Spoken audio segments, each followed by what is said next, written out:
Elizabeth is a great person. I've actually known her probably at least 30 years. We started Casa Alba in 2012, and she was on our first board. In Casa Alba, I am a volunteer. What I do is I give advice about the health insurance for the Hispanic community. So when the seniors come to look for advice and see what they qualify for and try to help them, guide them, most of them don't know any other language. They are just Spanish. And once they retire, after many years, then they are just at home. They're just at home either babysitting the grandchildren or they just watch TV all day.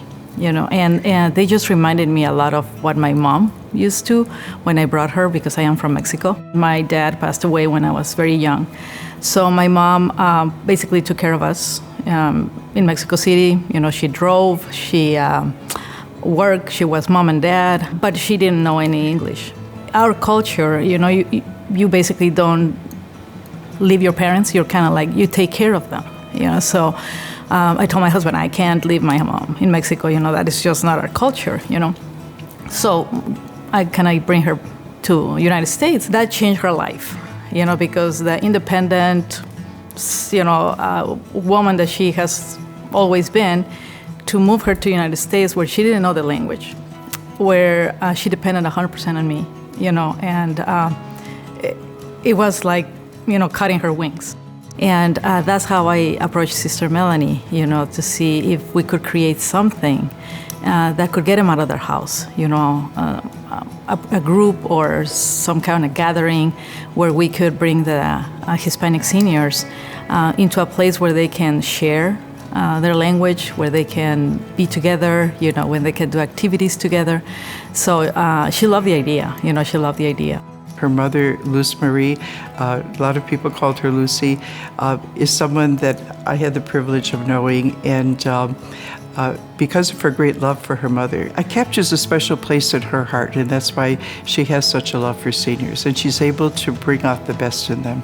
The Hispanic seniors immigrating to this country, not knowing the language, many of them undocumented for many years, and still the ethics that they have at work.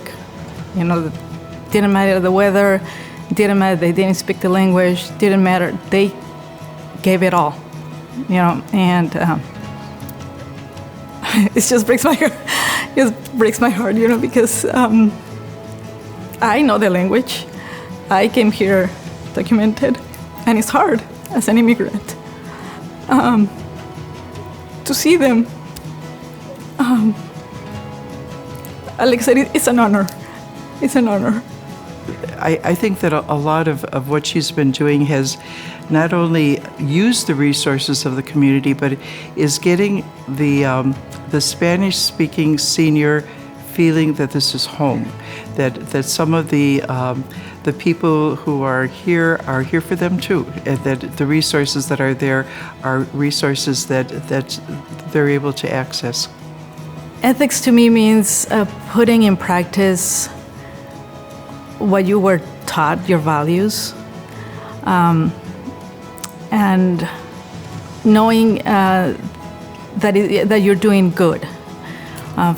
Doesn't matter, doesn't matter if it is through your work or volunteering. It's just part of who you are. And for me, again, my mom, was the man, my rock, basically, because she taught me my faith. She showed me that through work, you can do a lot and make an impact in somebody's life. She always thought that we were surrounded by angels, but at the same time, you could be